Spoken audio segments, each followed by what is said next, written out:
तेरी करुणा का पार नहीं, तो निस्वार्थ प्रेम का सागर है। जिसने चाहा, जितना चाहा, भर ली अपनी गागर है। गुरु भक्तों, गुरु का सगुण साकार स्वरूप होता ही ऐसा है। वे देह धारण करके संसार में आते ही इसलिए हैं ताकि सब पर अपनी अपार करुणा और अथाह प्रेम निस्वार्थ भाव से लुटा सके। श्री रामचरितमानस के भीतर इस संदर्भ में बड़ी सुंदर घटना का वर्णन आता है। कहते हैं, एक बार भगवान श्री राम माँ सीता सहित वन मार्ग पर चल रहे थे। वन की ऊबड़ खाबड़ पथरीली और कंटीली डगर थी। सहसा चलते चलते प्रभु थमकर एक शिला पर जा विराजे। इतने में प्रभु ने अपने चरण कमल उठाए और सहजता से उन्हें निहारने लगे। माँ सीता ने देखा कि प्रभु के सुकोमल तलवों में यहाँ वहां अनेक कांटे धसे हुए थे। यहाँ तक कि रक्त की नन्ही नन्ही धाराएं भी झर रही थी। यह देख माँ सीता का हृदय विदीर्ण हो उठा। उन्होंने आव देखा न ताव कांटों को प्रभु के चरणों से निकालने के लिए आतुर हो उठी। तभी प्रभु ने माँ को हठात रोकते हुए कहा, नहीं सीते, तुम्हें यह शोभा नहीं देता। तुम तो साक्षात भक्ति स्वरूपा हो और भक्ति का तो एक ही कार्य होता है, सबको मेरे चरणों तक ले आना। फिर चाहे वे कांटे ही क्यों ना हो, तुम्हारा उन्हें मेरे चरणों से अलग करना अनुचित है। यह सुन माँ सीता व्याकुल हो उठी और कहने लगी, हे प्रभु, फिर आप स्वयं ही इन्हें शीघ्र निकालकर बाहर फेंक दें। प्रभु श्री राम आंखों में करुणा लिए कहते हैं, देवी, ऐसा कार्य तो स्वयं हम भी नहीं कर सकते। देखो ना, कितनी गहराई तक इन्होंने मेरे चरणों में समाने का प्रयास किया है, कितने विश्वास से मेरे तलवों में शरण ली है। कांटे ही सही, पर कैसे इन्होंने स्वयं को मुझे समर्पित किया है। और ऐसे समर्पित शरणागत मुझ पर आश्रित हुए कांटों को मैं निष्ठुरता पूर्वक कैसे ठुकरा सकता हूँ। सच ही है भगवतजनों, ऐसा ही विश्वास और पूर्ण समर्पण समय के सद्गुरु हर शिष्य से चाहते हैं। हमारे शरणागत वत्सल पूज्य गुरुदेव श्री आशुतोष मारे जी ने कभी यह नहीं देखा कि हमारे पुराने कर्म संस्कार कैसे हैं, हम में कितने दोष, दुर्गुण या विकार हैं। वे तो मानो समाज के खुले प्रांगण में नंगे पांव ही चल रहे हैं। फूल कांटों, कंकड़ पत्थरों आदि जैसे जीवों को भी खुला न्योता देते हैं कि आओ, बेझिझक ब्रह्म ज्ञान की अलौकिक छत्र छाया में आओ। वे निस्वार्थ भाव से सबको अपना ममतामयी आंचल प्रदान कर रहे हैं, सबको अपना रहे हैं। और जिसने भी उनकी इस अलौकिक छाया को पाया, उसके तो बस यही उद्गार होते हैं। चारों ओर चिंताओं का घोर अंधेरा था, इच्छाओं वासनाओं के तूफान ने जीवन को घेरा था। तब जिसको पा जीवन को प्रेम की ठंडी छांव मिली, पाकर जिसे जीवन की सूखी मुरझाई कली खिली, जिसे पाकर बढ़ता पुण्य कर्मों का कोश है, वे केवल मेरे प्यारे सद्गुरु आशुतोष हैं, सद्गुरु आशुतोष हैं। भक्तजनों, हम सच में परम सौभाग्यशाली हैं जो हमें ऐसे पूर्ण सद्गुरु मिले जिन्होंने हमारे अंतर्घट में परमात्मा का दीदार करा दिया। ऐसे गुरु को पाकर एक सच्चा शिष्य जान लेता है कि पूर्ण को दिखाने वाला उसका गुरु साकार रूप में स्वयं पूर्ण है। फिर उसके भीतर प्रकट होते हैं पूर्ण समर्पण के भाव, अपना सर्वस्व न्योछावर कर देने की धुन, उनकी हर आज्ञा व आदेश पर 100 बार जीने मरने की चाहत। उसके कर्मों में यदि कुछ झलकता है तो गुरु की आज्ञा, गुरु की सेवा। उसके विचारों में यदि कुछ समाया है तो गुरु के आदर्श, गुरु के विचार। उसके श्वासों का यदि कोई स्वामी है तो वो उसके गुरु ही है। उनका सुमिरन उनकी याद है। परंतु भक्तजनों, कब भीख पाता है शिष्य का रोम रोम समर्पण की ऐसी भावपूर्ण वर्षा में। इसके लिए तो शिष्य को अपने भीतर लगातार एक संग्राम लड़ना पड़ता है। बेकार जाती अपनी हर श्वास में सुमिरन बसाना होता है। बिखरते विषय वासनाओं की ओर दौड़ते विचारों को बारंबार खींचकर गुरु चरणों में केंद्रित करना होता है। इसी आंतरिक संघर्ष द्वारा शिष्य का अहम भाव स्वाहा होने लगता है। समर्पण की अवस्था में शिष्य का ना कोई अपना विचार रहता है, ना निजी मन। गुरु की इच्छा ही उसकी इच्छा बन जाती है। उसका रोम रोम फिर यही गाता है, मालिक तेरी रजा रहे और तू ही रहे, बाकी ना मैं रहूं ना मेरी आरज़ू रहे। ऐसा शिष्य स्वयं को पूरी तरह से गुरु को अर्पित कर चुका होता है। गुरु उसे कैसी भी परिस्थितियों से गुजारे, फूलों की छुआन दे या कांटों के चुभन, वह खुशी खुशी सभी परीक्षाओं को सिर माथे पर लेता है। वह पूरी तरह मिटने को तैयार रहता है। यह आध्यात्मिक नियम है कि गुरु दरबार में जो भी कुछ बनने के लिए आया वह मिट गया, पर जो मिटने के लिए आता है वह बन जाता है।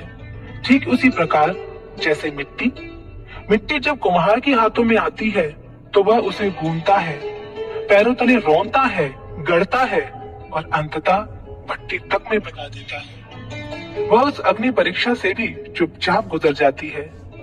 कुम्हार के आगे उसका यही समर्पण उसे एक आकार देता है।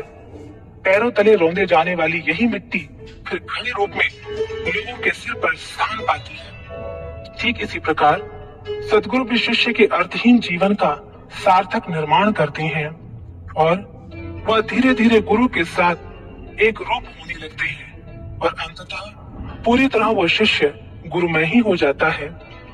और उसके उपरांत ऐसे शिष्य फिर अपने सौभाग्य पर नाश करते हुए यही कह उठते हैं, नभ के सूरज से भी उज्जवल इनकी गौरव गाथा है।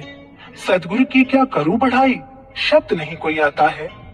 हनन किया जब अंधकार का प्रभु से आन मिलायो, क्यों ना नाश करूं मैं किस्मत पर, भाग्य बड़े मैं सद्गुरु पायो, भाग्य बड़े मैं सद्गुरु पायो।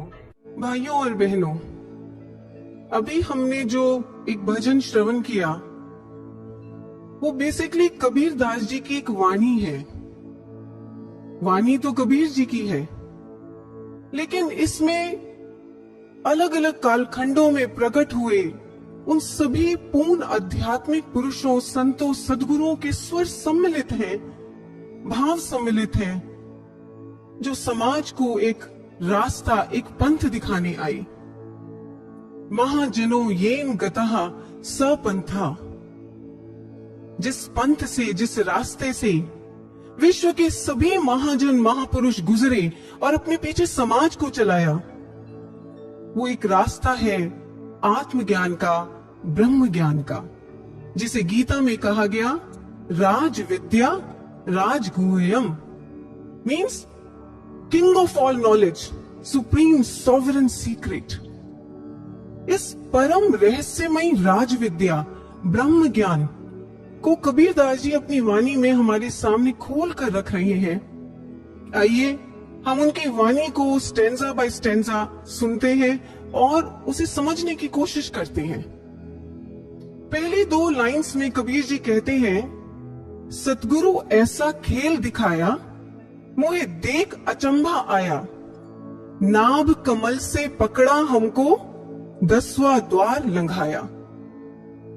कबीर जी कह रहे हैं कि मेरे सतगुरु ने ऐसा दिव्य खेल दिखाया, बाहरी जगत में नहीं, अंतर जगत में, कि मैं देखकर हैरान रह गया।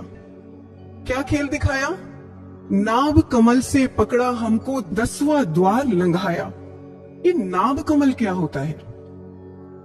स्पिरिचुअल साइंस कहती है कि हमारा जो स्थूल शरीर है उसके अंदर एक सूक्ष्म शरीर है, और सूक्ष्म शरीर में जो नेवल एरिया है, जो नाभि क्षेत्र है, नाभि से नीचे वाला क्षेत्र, वो निम्न क्षेत्र माना जाता है, जिसे वेदों में पृथ्वी लोक कहा गया। और अगर आपकी चेतना इस नाभि और नाभि से नीचे वाले चक्रों में विचरती है, मूलाधार चक्र, स्वादिष्ठान चक्र, मणिपुर चक्र, तो शास्त्र कहते हैं कि आप एक बहुत पार्थिव जीवन जीते हैं, ग्रॉस लाइफ जीते हैं, आप विषय वासनाओं विकारों से भरा हुआ जीवन जीते हैं।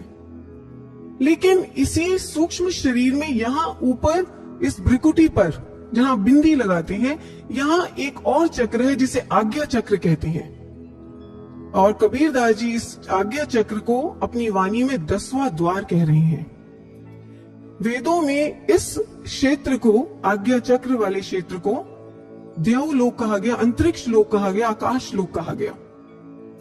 कबीर जी कहते हैं कि मेरे गुरु ने ऐसा दिव्य खेल दिखाया कि मेरी जो चेतना नाभि वाले निम्न क्षेत्र में गिरी हुई थी, वहां से मेरी चेतना को उठाकर सीधा उसे 10वां द्वार लंघा दिया, आज्ञा चक्र जागृत करके उसके पार पहुंचा दिया। ऐसा दिव्य खेल मेरे सदगुरु ने किया। मींस मेरी कॉन्शियसनेस का रेजिडेंशियल एड्रेस ही बदल दिया। मेरी कॉन्शियसनेस को, मेरी चेतना को पृथ्वी लोक से उठाकर सीधा आकाश लोक का वासी बना दिया। भाइयों और बहनों, अथर्ववेद और यजुर्वेद ये 2 वेद हैं जिनमें एक श्लोक पढ़ने को मिलता है दिव्य आरोहणकर्ता के बारे में, स्पिरिचुअल एस्ट्रोनॉट्स। हमारे जो आज के मॉडर्न एस्ट्रोनॉट्स हैं वो क्या करते हैं, वो अपने जो स्पेस क्राफ्ट होता है, उनका स्पेस शटल होता है, उसको पृथ्वी लोक से, पृथ्वी के लॉन्चिंग पैड से वो लॉन्च करते हैं और स्पेस में किसी ऑर्बिट तक पहुंचा देते हैं। लेकिन वेद कहते हैं कि वैदिक काल में जब ऋषि कुमारों को ब्रह्म ज्ञान की दीक्षा मिलती थी, जब आचार्यगण उन्हें उनका उपनयन संस्कार करते थे, तो उस समय क्या होता था, पृष्ठात् पृथ्वीया, मतलब पृथ्वी के पृष्ठ भाग से, नाभि क्षेत्र को पृथ्वी लोक कहा वेदों में, मतलब नाभि के रूपी पृथ्वी लोक से वो उनकी चेतना के स्पेस क्राफ्ट को उड़ाकर अंतरिक्षादे दिवम आरूहम, कि वो अंतरिक्ष लोक, इस आज्ञा चक्र की ओर की तरफ वो दिव्य आरोहण करा देते थे, एक अपवर्ड फ्लाइट करा देते थे उनकी चेतना के स्पेस क्राफ्ट को। इसलिए वेदों में वो छात्र, वो ऋषि कुमार जो ब्रह्म ज्ञान में दीक्षित हो जाते थे, उन्हें दिव्य आरोहण करता कहा जाता था, उन्हें स्पिरिचुअल एस्ट्रोनॉट कहा जाता था। ऐसा वैदिक काल में वर्णन मिलता है। अब हम देखें कि इसका मतलब ये हुआ कि वैदिक युग से ही परंपरा चलती आई है कि हमारे जो ऋषि हुए हैं, सच्चे संत हुए हैं, सदगुरु, पूर्ण गुरु हुए हैं, वो समाज के साथ, साधकों के साथ यही दिव्य खेल खेलते आए हैं। उनकी चेतना को नाभि कमल से उठाकर वो 10वां द्वार लंघाते आए हैं। और ऐसी घटना केवल भारत में नहीं घटी है, विश्व भर के जो महापुरुष हैं, पूर्ण महापुरुष, उन्होंने इसी दिव्य खेल का आह्वान समाज के सामने किया, समाज के लिए किया। मुझे याद है बहुत साल पहले गुरुदेव श्री आशुतोष महाराज जी ने हमें जोसेफ कैम्बेल की कुछ सीडीज देखने को दी थी। उनमें जोसेफ कैम्बेल ने विश्व भर के जो पिरामिड्स हैं उनके बारे में बड़ा विस्तार से बताया हुआ है। अब हैरानी की बात यह पता चली कि कुछ देश ऐसे हैं जिनमें जो पिरामिड्स हैं वो अधूरे हैं, उन्हें पूरा बनाया ही नहीं गया, उन्हें जानबूझकर अधूरा छोड़ा गया। जैसे कि आप अभी स्क्रीन पर देख रहे हैं, ये मेक्सिको का एल कैस्टिलो है, आप इसको देख सकते हैं। और भी ऐसे बहुत से पिरामिड्स हैं, जैसे Nubian pyramids, ancient China, Cambodia, Ireland, Babylon, ये जितनी भी ओल्ड सिविलाइजेशंस हैं, पुरातन सभ्यताएं हैं, इनमें ऐसे ऐसे पिरामिड्स दिखने को मिलते हैं जिनका ऊपर का भाग है ही नहीं। आप देख सकते कॉनिकल कैपस्टोन है ही नहीं, इनको फ्लैट बनाया गया। हमने इसका कारण महाराज जी से पूछा कि महाराज जी ऐसे कुछ पिरामिड्स हैं जिन्हें जानबूझकर अधूरा छोड़ा गया, ऐसा क्यों? तो महाराज जी ने इसका हमें कारण बताया। महाराज जी ने बताया कि एक्चुअली ये जो पिरामिड्स थे ये आत्मज्ञान के स्थल हुआ करते थे और इनको बनाने वाले बड़े सूझवान मनीषी हुआ करते थे। उन मनीषियों ने जानबूझकर कुछ पिरामिड्स को अधूरा छोड़ा ताकि वो समाज को एक महान संदेश दे सकें। क्या संदेश? ये कि जो हमारी ह्यूमन बॉडी है, हमारा मानव शरीर है, ये भी एक पिरामिड की तरह है, ये भी एक पिरामिड है।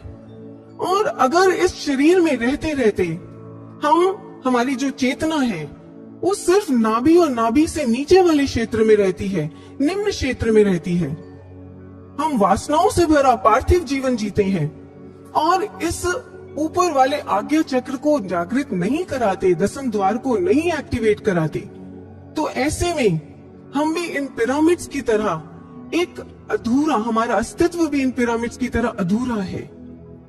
हमारा ये ऊपरी भाग ये कैपस्टोन होते हुए भी नहीं है। ये संदेश मनीषी देना चाहते थे, और जो बात महाराज जी ने हमें समझाई, बिल्कुल यही नैरेटिव भाइयों बहनों आप देख सकते हैं great seal of United states में। इसमें आप देखिए पिक्चर में कि जो अधूरा पिरामिड है उसके ऊपर एक ट्रायंगल दर्शाया गया है, और इस ट्रायंगल के अंदर एक प्रकाशित दिव्य आंख है जिसे ऑल सीइंग आई कहते हैं। ये बेसिकली सिंबलाइज करती है इस एक्टिवेटेड आज्ञा चक्र को, थर्ड आई को।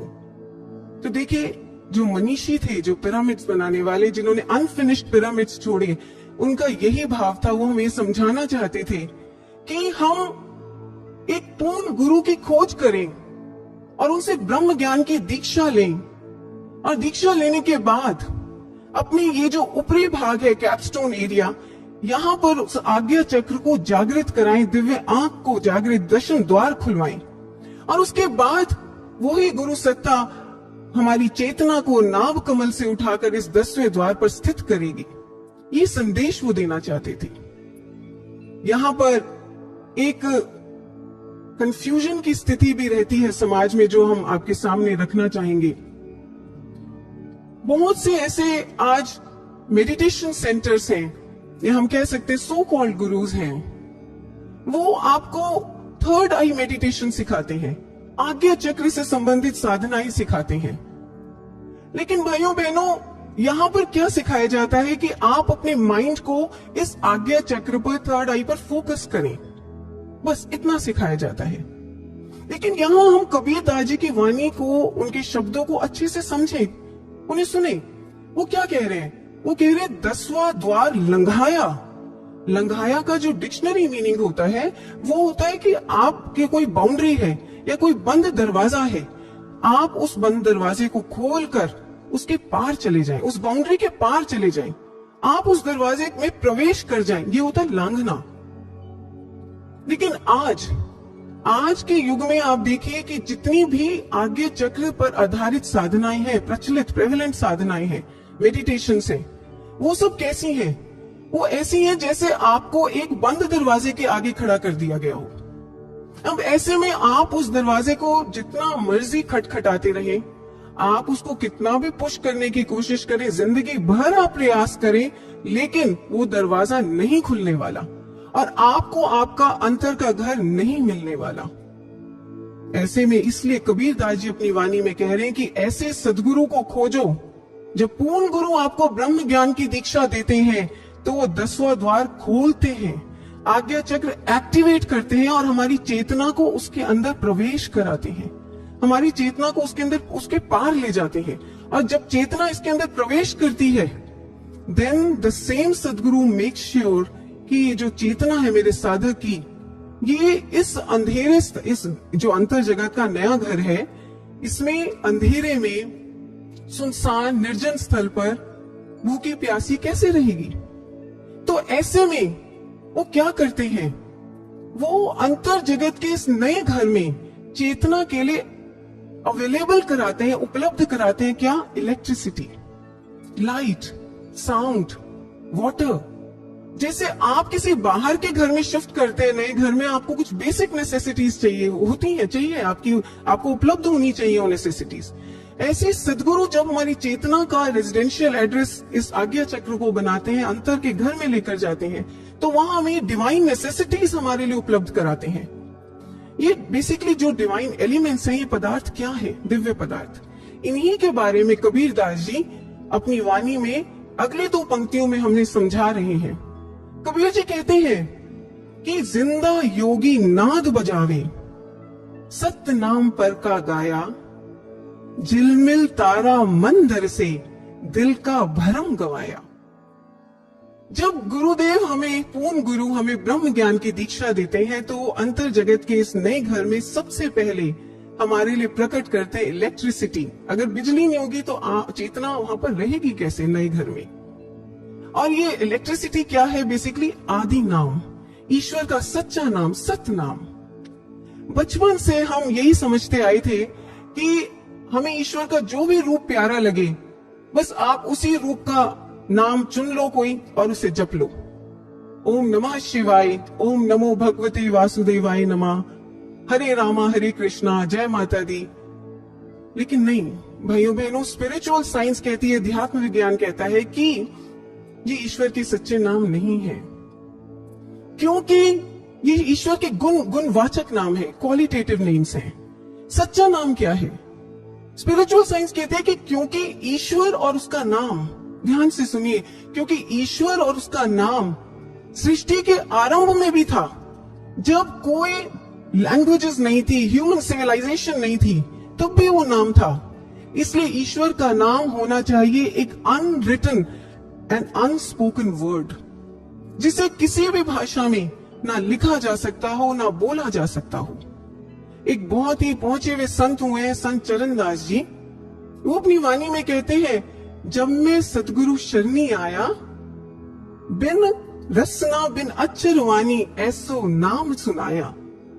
कि जब मैं सतगुरु की शरण में आया तो उन्होंने बिन रसना, बिन जिह्वा के, बिन अक्षर, बिना अक्षर वाले, बिना वाणी के, जिसे वाणी से कहा नहीं जा सकता, ऐसे बिना अक्षर वाले नाम का अजपा जाप मुझे सुनाया।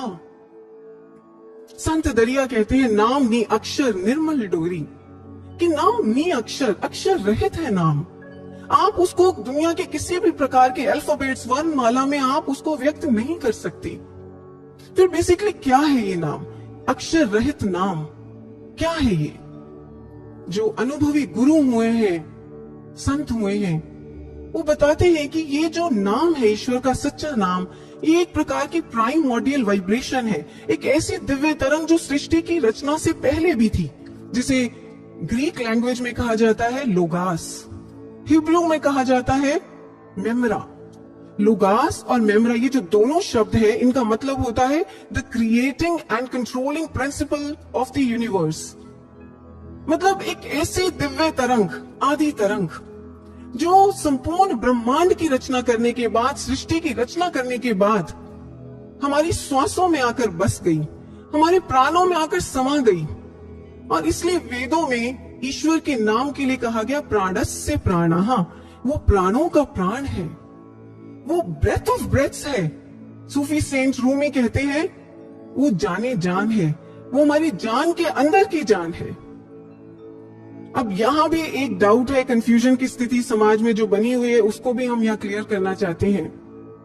बहुत से ऐसे मेडिटेशन सेंटर्स हैं भाइयों बहनों, जो आपको मेडिटेशन के नाम पर, साधना के नाम पर कुछ श्वास क्रियाएं सिखा रहे हैं, आपको कुछ स्पेसिफिक ब्रीदिंग रिदम्स जो हैं उन पर अपना माइंड फोकस करना सिखाते हैं आपको। अब ऐसे भी जो सेंटर्स हैं, ऐसी भी जो साधनाएं, उनसे भी आप थोड़ा सतर्क रहें, क्योंकि ऐसा करना जो है वो प्राणायाम है। प्राणायाम से फायदा यह है कि आपका स्वास्थ्य अच्छा रहता है, आपके हेल्थ के लिए बहुत अच्छे हैं, लेकिन ये ईश्वर की सच्ची साधना नहीं है, ये वो ईश्वर का सच्चा नाम नहीं है जिसके बारे में कबीर दास जी और उनके जैसे महान संतों, पूर्ण संतों ने हमें बताया और समझाया। ईश्वर का सच्चा नाम क्या है? ईश्वर का सच्चा नाम जो है वो प्राणों पर फोकस करना नहीं है, प्राणों के अंदर जो एक सूक्ष्म प्राण है उसको जागृत करना, उसको उजागर करना और फिर उससे मन को जोड़ना, ये ईश्वर का सच्चा नाम है। टाओइज्म के एक बहुत ही महान संत हुए हैं टाओ टी चिंग, वो बहुत पते की बात करते हैं। वो कहते हैं कि ordinary people breathe through their lungs, breathe through their chest, but true people breathe from deep within themselves. कि जो सच्चे साधक होते हैं, जिन्होंने पूर्ण गुरु से ब्रह्म ज्ञान की दीक्षा पाई है, वो लोग, वो साधक गण कभी भी ऐसा नहीं है कि लंग्स और चेस्ट में जो आती जाती सांसें हैं, ऑक्सीजन, कार्बन डाइऑक्साइड, स्थूल सांस है, उससे नहीं जुड़ते हैं। वो अपने प्राणों के अंदर जो एक सूक्ष्म प्राण छुपा है, उस प्राण से जुड़कर सांस लेते हैं। बहुत गहरी बात टाओ टी चिंग कहते हैं। अब यहाँ एक बड़ा स्वाभाविक प्रश्न उठता है भाइयों बहनों, वो ये कि ये जो प्राणों के अंदर सूक्ष्म प्राण है, ये जो सूक्ष्म श्वास है, आदि नाम सतनाम, ये प्रकट कैसे होता है, इसका अनुभव कैसे होता है, इसका प्रोसेस क्या है। अब यहां रोल आता है एक पूर्ण गुरु का, एक सतगुरु का। सृष्टि की और कोई अथॉरिटी ऐसी नहीं, कोई ऐसी सत्ता नहीं है जो इस नाम को, इस प्रोसेस को हमारे लिए प्रकट कर सके। जब एक पूर्ण सदगुरु आपको ब्रह्म ज्ञान की दीक्षा देते हैं तो उस समय वो इस आज्ञा चक्र को जागृत करते हैं, लेकिन इसी समय एक और अलौकिक घटना आपके अंतर में घटती है। क्या कि आपकी जो स्पाइन है, रीढ़ की हड्डी, उसमें एक बड़ी सूक्ष्म दिव्य नाड़ी है जिसे कहा जाता है सुषुम्ना नाड़ी। जिस समय गुरुदेव ज्ञान दीक्षा देते हैं तो उस समय इस सुषुम्ना का रास्ता भी वो खोल देते हैं उसी समय। तो जो सांस, स्थूल सांस अभी तक हमारी ईड़ा मतलब लेफ्ट चैनल और पिंगला मतलब राइट चैनल, इसी से ऊपर नीचे कार्बन डाइऑक्साइड, ऑक्सीजन, ये ऊपर नीचे जो ट्रेवल करती थी, सांसें हम लेते थे लेफ्ट और राइट चैनल से। लेकिन अब हमारी सांसों को, प्राणों को एक रास्ता, बीच का रास्ता, सुषुम्ना का रास्ता भी मिल जाता है ऊपर नीचे जाने के लिए। उपनिषद में कहा गया, एक ऋषि कहते हैं, प्राणोयम सुषुम्नाम व्रजति स्वतः। वो कहते हैं कि ज्ञान दीक्षा के समय हमारे जो प्राण हैं वो अपना स्थान छोड़ देते हैं। स्थान छोड़ देते हैं, कौन सा स्थान? जो उनका स्थान ईड़ा और पिंगला का स्थान है, लेफ्ट और राइट चैनल का, वो स्थान छोड़ देते हैं और सुषुम्नाम व्रजति, जो सुषुम्ना नाड़ी है, उसमें प्रवेश कर जाते हैं। उसमें ऊपर नीचे प्रवेश कर जाते हैं और उसमें ऊपर नीचे मूवमेंट करते हैं। और जब प्राण सुषुम्ना नाड़ी में प्रवेश कर जाते हैं तब यही सुषुम्ना नाड़ी, देखिए नाड़ी बहुत दिव्य चैनल है, यहीं पर हमारे श्वासों का सूक्ष्म रूप प्रकट होता है, प्राणों का बहुत सूक्ष्म रूप प्रकट होता है। और ऐसे में आपने देखा होगा, देखिए जो बहुत ही अनुभवी साधक है, जिन्होंने ब्रह्म ज्ञान की दीक्षा लेने के बाद ईमानदारी से सुमिरन का अभ्यास किया है, उनका यह अनुभव रहता है कि वो एक स्थूल सांस पर, ग्रॉस सांस पर, भारी भरकम ऑक्सीजन, कार्बन डाइऑक्साइड वाली सांस पर ध्यान नहीं लगा रहे हैं। वो अपनी सुषुम्ना में जो ट्रेवल करती है, एक बड़ी सूक्ष्म सी प्राण की तरंग है, एक बड़ी सांसों की एक बड़ी महीन सी, बारीक सी डोरी है, उस पर वो ध्यान लगा पा रहे हैं। और ये होता है भाइयों बहनों सत्य नाम का सुमिरन, जिसके लिए कबीर दास जी कह रहे हैं, सत्य नाम पर का गाया। और यही जो डीप मैसेज है, महान प्रेरणा हमें इजिप्ट के खंडरों से भी मिलती है। इजिप्ट में ऐसे बहुत से पुरातन मंदिर हैं जिन्हें आप स्क्रीन पर देख सकते हैं, जिन्हें ट्रिप्टिक टेम्पल्स कहा जाता है। ट्रिप्टिक इसलिए कहा जाता है क्योंकि इनमें प्रवेश करने के लिए 3 रास्ते बनाए जाते हैं। आप देख सकते हैं कि इसमें जो दायां और बायां रास्ता है, लेफ्ट और राइट, ये दोनों रास्ते जो हैं ये छोटे हैं और इन्हें ये बेसिकली ईड़ा और पिंगला, हमारी लेफ्ट और राइट जो नाड़ियां हैं, उनको सिंबलाइज कर रहे हैं। और ये जो बीच का रास्ता है, सेंट्रल रास्ता, ये सुषुम्ना चैनल को सिंबलाइज करता है। ये जो बीच का रास्ता, ये हर मंदिर में, हर ट्रिप्टिक टेम्पल में बहुत चौड़ा, ब्रॉड बनाया जाता था, एक राजमार्ग की तरह समाज का आह्वान करता था कि मुझसे गुजरो। तो बेसिकली ये जो ट्रिप्टिक टेम्पल्स होते थे, ये थर्ड आई अवेकनिंग सेंटर्स हुआ करते थे उस समय। और ये अपने ट्रिप्टिक स्ट्रक्चर से, अपने 3 रास्तों वाले स्ट्रक्चर से समाज को एक संदेश देते थे कि आप दाएं और बाएं इन मार्गों से मत गुजरो, आप स्थूल सांसों तक मत सीमित रहो, मतलब ईड़ा पिंगला तक सीमित मत रहो। Let your pranic consciousness enter through the central passage of Sushumna. अपने प्राण को सुषुम्ना के मध्य मार्ग से गुजारो और आदि नाम का, सत्य नाम का सुमिरन करो। ये महान संदेश हमें इनसे मिलता था। सो ये भाइयों बहनों, ये पहली अनुभूति है, आदि नाम का सुमिरन, जो सदगुरु हमारे लिए प्रकट करते हैं हमारे अंतर जगत में। दूसरी अनुभूति जो सदगुरु कराते हैं अंतर जगत में, वो है दिव्य प्रकाश, लाइट। यहाँ इस भ्रिकुटी पर, इस स्थल पर जहां बिंदी लगाते हैं, यहाँ पर साक्षात ईश्वर का दर्शन होता है दिव्य प्रकाश के रूप में। This is no visualization, this is no imagination, no mental contemplation, no mental construction, this is no hallucination, this is direct experience of light within here. ईश्वर की ज्योतिर्मय रोशनी प्रकाश का यहाँ पर साक्षात दर्शन होता है भाइयों बहनों। एक उपनिषद में ऋषि बड़ा स्पष्ट कहते हैं, आप ये श्लोक सुनिए, वो क्या कहते हैं?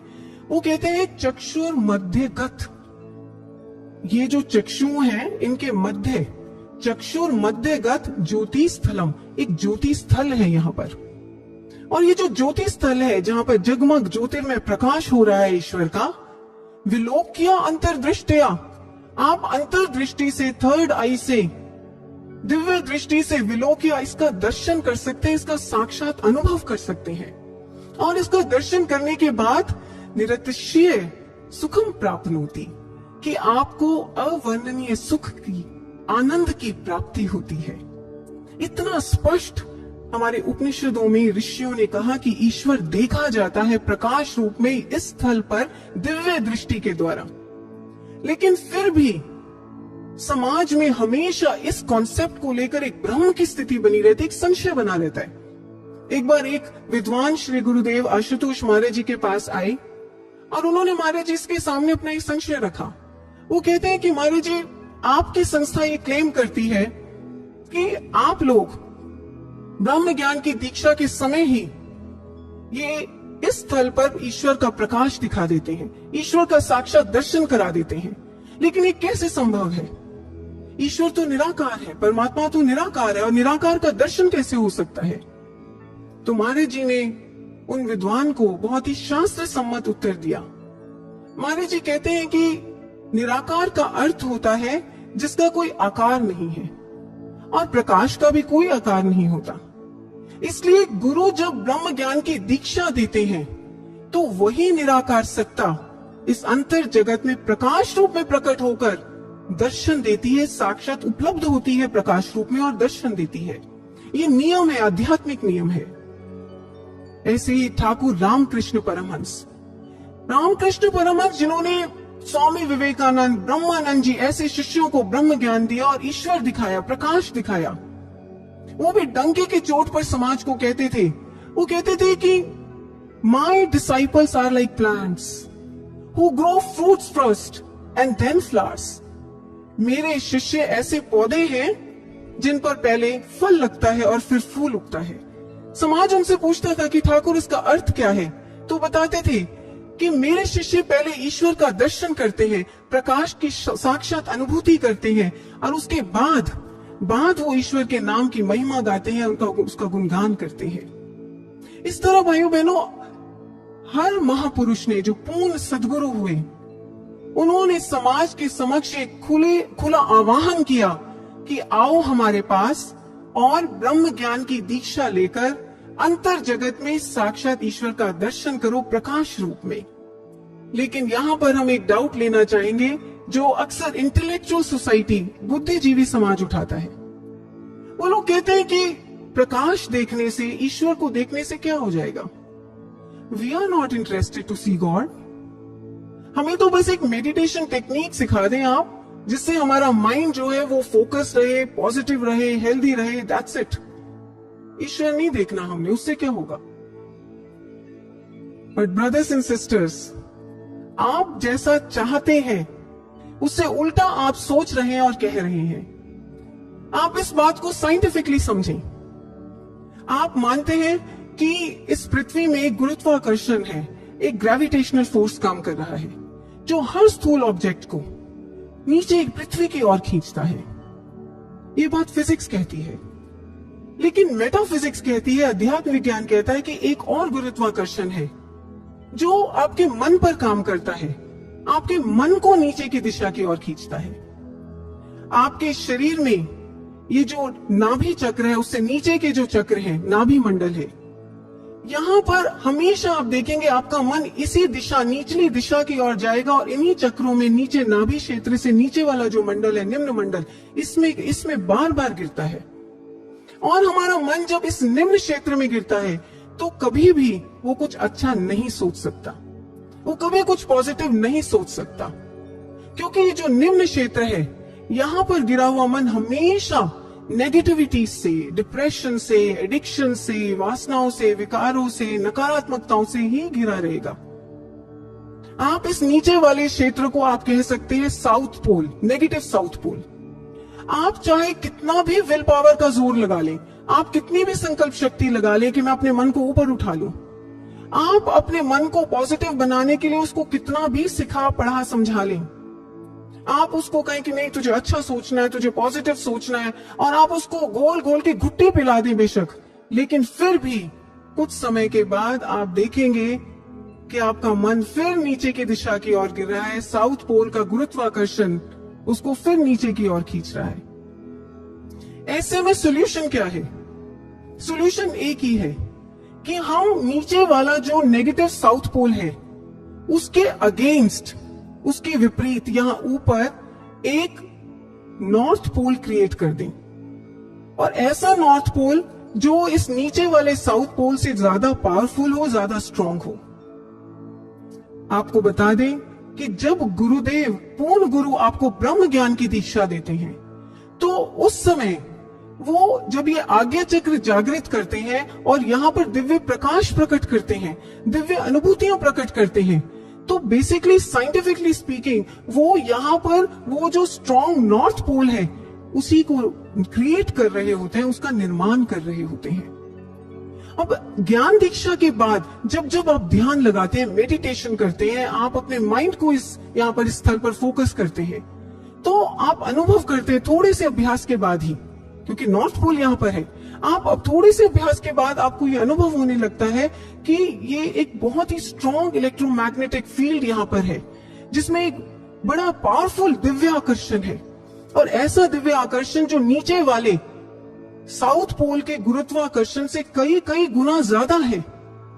और यही कारण है भाइयों बहनों, ब्रह्म ज्ञान की साधना जब आप करते हैं दीक्षा के बाद, तो आपका मन जो है वो यहाँ इस दिव्य आकर्षण में बंधता है, यहाँ स्थिर होता है, यहाँ रुकता है, वो नीचे नहीं गिरता। फिर ब्रह्म ज्ञानी साधक का मन कभी नकारात्मकताओं में, डिप्रेशन में, जो रेगुलर मेडिटेटर्स हैं, जो अभ्यास करते हैं निरंतर, उनका मन बार बार ऐसे नीचे नहीं गिरता नकारात्मकताओं में, एडिक्शंस में, वासनाओं में नहीं। क्यों? क्योंकि उनका मन इस दिव्य आकर्षण से बंध जाता है, यहाँ स्थिर हो जाता है, स्थित हो जाता है। और जब यहाँ स्थित हो जाता है मन, यहाँ रहने लगता है, तो आपको जैसे पहले बताया कि यहाँ पर ये दिव्य स्थल है, या आत्मा परमात्मा का निवास स्थल है, या सुप्रीम डिविनिटी का निवास स्थल है, पावर हाउस है या पॉजिटिविटी का। तो यहाँ जब मन रहता है तो अपने आप सुंदर और सकारात्मक होने लगता है, अपने आप वो पॉजिटिव और हेल्दी होने लगता है। भाइयों बहनों, ये है मन को अच्छा सच्चा बनाने का फंडामेंटल फॉर्मूला।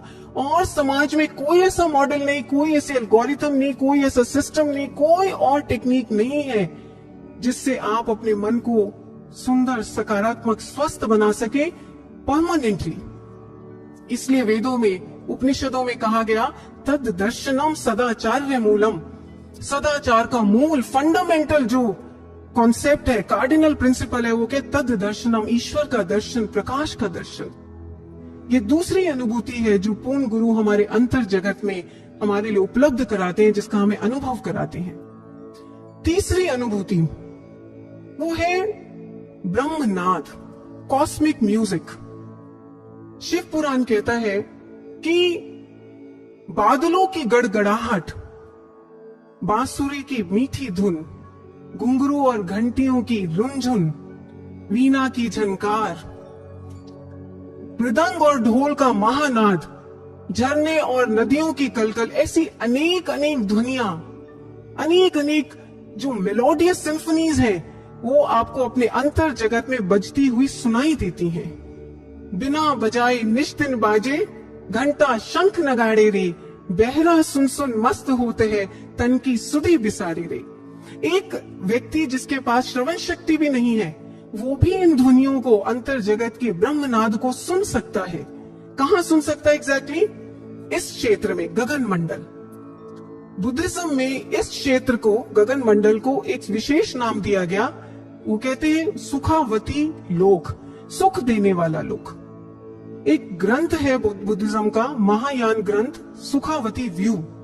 उसके अंदर महात्मा बुद्ध अपने शिष्य आनंद से कहते हैं कि हे आनंद, ये जो आनंददायिनी सुखावती लोक है, यहाँ पर बहुत मधुर ध्वनियां गुंजायमान होती हैं, और ये ध्वनियां इतनी मीठी, इतनी दिव्य होती है कि ये हृदय को लुभाती हैं और इनको सुनने से मन कभी नहीं ऊबता। और जितना जितना मन इनको सुनता है उतना उतना निर्विकार होता चला जाता है।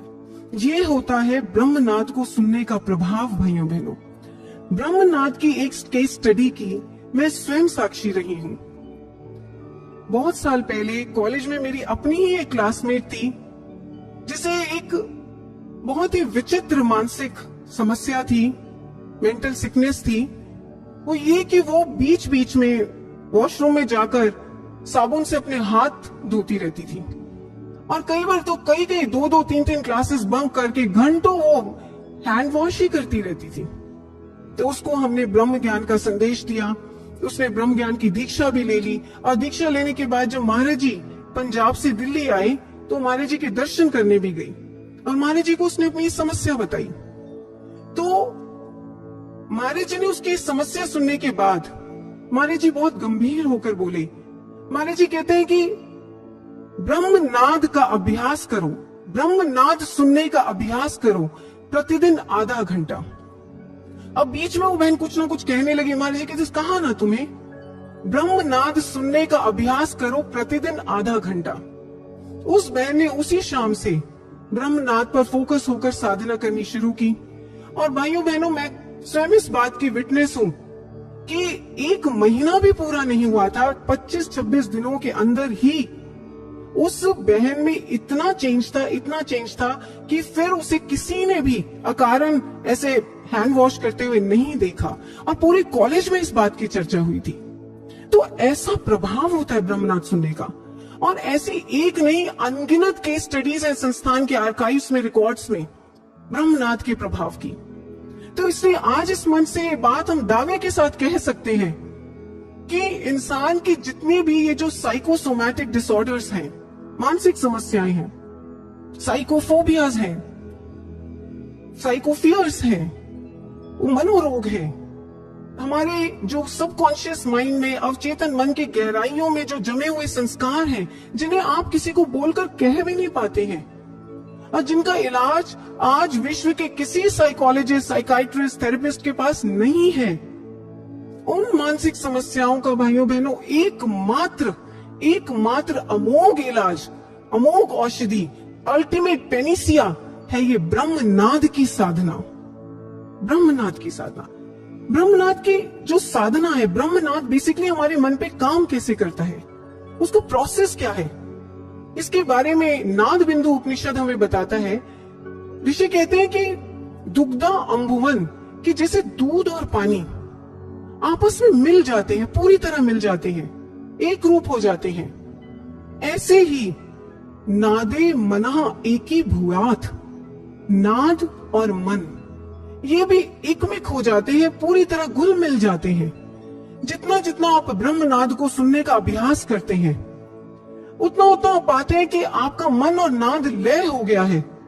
जैसे जैसे दूध पानी में पूरी तरह प्रवेश कर जाता है और अपना रूप बना लेता है पानी को, ऐसे नाद मन के अंदर प्रवेश कर जाता है पूर्ण रूप से और मन को अपना रूप बना लेता है और फिर मन की गहराइयों में, कोने कोने में जाकर वहां जो रोग छुपे हैं, जो समस्याएं छुपी हैं, उनका इलाज करता है। ऐसे काम करता है ब्रह्मनाद। और ये तीसरी अनुभूति है जो सद्गुरु, पूर्ण गुरु असीम कृपा करके हमारे अंतर जगत में हमारे लिए उपलब्ध कराते हैं, जिसका हमें अनुभव कराते हैं। चौथी और आखिरी अनुभूति वो है दिव्य अमृत, होली नेक्टर्स, डिवाइन नेक्टर। हमारे योग शास्त्र बताते हैं कि ये जो शिरोभाग है हमारा, ऊपरी भाग सिर का, इसको अलग अलग नाम दिए गए। सहस्त्रदल कमल, सहस्रार चक्र, ब्रह्मांड, ब्रह्मरंध्र, गगन मंडल। यहाँ पर कहा जाता है कि एक उल्टा कमल है, सहस्त्रदल कमल, 1000 पेटल लोटस, और इस कमल से बूंद बूंद अमृत टपकता है। संत दरिया कहते हैं बूंद अखंडा सो ब्रह्मंडा, कि इस ब्रह्मांड से बूंद बूंद अमृत टपका करता है और वो भी अखंड प्रवाह में बिना रुके टपकता ही रहता है। सतगुरु जब आपको ब्रह्म ज्ञान की दीक्षा देते हैं तो वो उस समय इस अमृत को आपके लिए एक्सेसिबल बनाते हैं, आपको उपलब्ध कराते हैं, आपको इसका पान करने की टेक्निक सिखाते हैं। ये बात अलग है भाइयों बहनों कि ये जो दिव्य अमृत है ये एक बहुत ही सूक्ष्म अनुभूति होती है और ये बहुत विरले साधकों को हुआ करती है, जिनकी बहुत ही उच्च आध्यात्मिक अवस्था हो या सतगुरु की कोई असीम विशेष ही कृपा हो, तब इसका अनुभव होता है। लेकिन होती है ये की भी अनुभूति जो ज्ञान दीक्षा, ब्रह्म ज्ञान की दीक्षा के समय हमारे अंतर जगत में प्रकट होती है। इसलिए भाइयों बहनों, बेसिकली ये जो 4 अनुभूतियां हैं, ये 4 पदार्थ हैं जो एक पूर्ण गुरु हमारे अंतर जगत में हमारे को जिनका अनुभव कराते हैं ब्रह्म ज्ञान की दीक्षा के समय।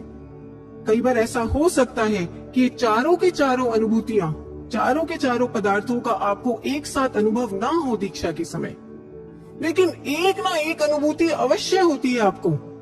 आपको प्रकाश का दर्शन होगा, प्रकाश का दर्शन नहीं तो आपको अनहद नाद सुनाई देगा, अनहद नहीं तो आपको अपने श्वासों में जो आदि तरंग है वो उसका प्रकटीकरण, उसका अनुभव होगा, अमृत का पान होगा। कोई एक ना एक दिव्य अनुभूति आपको जरूर होती है ब्रह्म ज्ञान की दीक्षा के समय, जो आपको प्रमाण देती है कि आपका ये आज्ञा चक्र एक्टिवेट हो गया है, आपका ये दसम द्वार खुल गया है और आपको एक पूर्ण गुरु और पूर्ण ज्ञान की प्राप्ति हो गई है। और फिर जब आपको ज्ञान की प्राप्ति हो जाती है, फिर आप जब ध्यान करते हैं, मेडिटेशन, रेगुलर साधना करते हैं, सुबह शाम जब भी आपके पास समय है, आप इन अनुभूतियों पर फोकस करके साधना करते हैं, तो आपको अनगिनत लाभ, बेनिफिट्स मिलते हैं। शारीरिक, मानसिक, बौद्धिक, ये सभी लाभ आपको मिलने शुरू हो जाते हैं। और आध्यात्मिक, उसकी तो बात ही क्या है। आप एक ऐसे आध्यात्मिक सफर पर चल पड़ते हैं, आपकी आत्मा, आपकी चेतना, जिसकी मंजिल, जिसका डेस्टिनेशन साक्षात ईश्वर है। इसलिए भाइयों बहनों, इस मंच से हम ये आह्वान करना चाहेंगे समाज का कि आप भी ऐसा ब्रह्म ज्ञान देने वाले, ऐसी दिव्य अनुभूति कराने वाले एक पूर्ण सदगुरु, एक पूर्ण गुरु की खोज करें और उनसे इस ब्रह्म ज्ञान की दीक्षा पाएं। और ऐसा आप टॉप मोस्ट प्रायोरिटी बिना डिले किए जीवन के रहते रहते अब कदम बढ़ाएं आप और इस ज्ञान को ढूंढें, एक सदगुरु की खोज करें जो इस ज्ञान को आपको प्रदान करे। और अगर आपको अपने खोज के सफर में ऐसा शास्त्र सम्मत गुरु और ऐसा शास्त्र सम्मत ज्ञान कहीं ना मिले, तो you are most welcome at Divya Jyoti जागृति संस्थान। इस संस्थान के द्वार आपके लिए खुले हुए हैं। मैं आपको एक 2007 की एक सच्ची घटना बताना चाहूंगी। हमारे एक स्वामी जी हैं संस्थान के, जो जर्मनी में प्रचार करते हैं।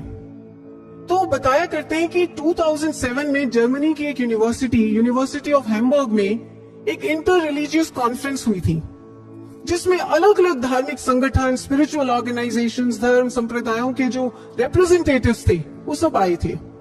स्वामी जी भी महाराज जी की आज्ञा लेकर उस कॉन्फ्रेंस को अटेंड करने गए। तो कॉन्फ्रेंस के दौरान एक सेशन में कुछ जर्मन स्पीकर्स थे, एक धार्मिक संगठन से आए थे वो, उन्होंने मंच से, स्टेज से इसी ब्रह्म ज्ञान की चर्चा की। इनर वर्ल्ड की, डिवाइन लाइट, कॉस्मिक म्यूजिक, अनहद नाद, प्रकाश, इस सब की चर्चा की।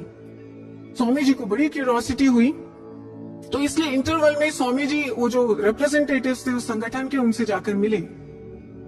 और इससे पहले कि स्वामी जी कुछ कहते, वो हर बात पर, वो सामने से वो लोग कहते, वो संगठन के जो रिप्रेजेंटेटिव्स थे वो हर बात पर कहते, हाँ हमने भी दिव्य प्रकाश देखा है, हाँ हम आज भी देखते हैं, हम नाद भी सुनते हैं, ब्रह्म नाद, कॉस्मिक साउंड्स, ये हमें सुनाई देती है अंतर में। स्वामी जी बड़े हैरान हुए और वो जब वापस लौटे शाम को, उन्होंने महाराज जी को फोन किया इंडिया में और महाराज जी को सारी बात बताई। अब महाराज जी ने सुनकर क्या कहा, महाराज जी कहते हैं कि ऐसा कैसे संभव है। पावर हाउस, अध्यात्म का पावर हाउस तो समय का पूर्ण गुरु होता है, सदगुरु होता है। वो इधर से करंट छोड़ता है तो फिर वहां पर दिव्य प्रकाश, अनंत नाद प्रकट होता है, अंतर जगत की अनुभूतियां प्रकट होती हैं। इसलिए ठीक से पता लगाओ, असत्य कह रहे हैं वो, तुम ठीक से पता लगाओ। और यही बात निकली भाइयों बहनों, जब स्वामी जी ने पता लगवाया, स्पेकुलेट कराया, तो वो जो लोग थे वो पता चला कि सिर्फ बातें ही बातें करते थे, डिवाइन एक्सपीरियंस, प्रैक्टिकल एक्सपीरियंस किसी के पास नहीं था। इसलिए ब्रदर्स एंड सिस्टर्स, आज समाज में ऐसे बहुत से संगठन हैं, बहुत सी संस्थाएं हैं जो धर्म शास्त्रों से, ग्रंथों से रेफरेंसेस ले लेकर इस ब्रह्म ज्ञान का थियोरेटिकल प्रचार करते हैं, लेकिन उनके पास प्रैक्टिकल एक्सपीरियंस नहीं है। एक बार महाराज जी ने, स्वयं गुरुदेव श्री आशुतोष महाराज जी ने ये बात मंच से कही थी। महाराज जी ने कहा था कि अध्यात्म का प्रचार प्रसार शुरू करने से पहले हम स्वयं हर गुरु, हर संगठन, हर संस्था, हर मठ में गए जो उस समय धर्म के क्षेत्र में प्रचलित थे, और वहां जाकर हमने इसी शास्त्र सम्मत ब्रह्म ज्ञान की जिज्ञासा की थी। लेकिन हर स्थान पर कोरा सिद्धांत था, बातें ही बातें थी, फ्लावरी फिलॉसफीज थी। कहीं पर भी दर्शन, अनुभूति, साक्षात्कार, प्रैक्टिकल एक्सपीरियंस कहीं पर नहीं था। और महाराज जी ने कहा कि अगर मुझे कहीं एक स्थान पर भी ब्रह्म ज्ञान का प्रैक्टिकल एक्सपीरियंस मिल जाता तो शायद फिर दिव्य ज्योति जागृति संस्थान की स्थापना करने की आवश्यकता ही ना पड़ती। कहीं पर भी ये प्रैक्टिकल एक्सपीरियंस नहीं मिला, कहीं पर भी ये ब्रह्म ज्ञान, अध्यात्म का Sirmaur, supreme scientific sovereign science ब्रह्म ज्ञान नहीं मिला, इसलिए दिव्य ज्योति जागृति संस्थान बना। इसलिए भाई और बहनों, दिव्य ज्योति जागृति संस्थान, ये मिशन एक प्रैक्टिकल लेबोरेटरी की तरह है। एक ऐसी लेबोरेटरी जिसमें ब्रह्म ज्ञान का एक एक एक्सपेरिमेंट आपके अंतर जगत में घटाया जाता है, कराया जाता है, और आपको उसका प्रैक्टिकल एक्सपीरियंस कराया जाता है। और विश्व के लाखों करोड़ों लोग आज इस एक्सपेरिमेंट को कर चुके हैं, और अगर आपने अभी तक नहीं किया तो अब आपकी बारी है। सो आए अब हम सभी जिन्होंने ब्रह्म ज्ञान की दीक्षा पाई, जिन्होंने अपने अंतर जगत में उस एक्सपेरिमेंट को किया है, हम सभी अब दोनों हाथ ऊपर करके एक बुलंद जय घोष लगाएंगे और समाज को बताएंगे कि जो शास्त्रों की कसौटी है, पूर्ण ज्ञान, पूर्ण ब्रह्म ज्ञान की और पूर्ण सतगुरु की, वही ज्ञान, वही गुरु हमें यहाँ प्राप्त हुए हैं, हमें प्रैक्टिकल एक्सपीरियंस यहाँ मिला है।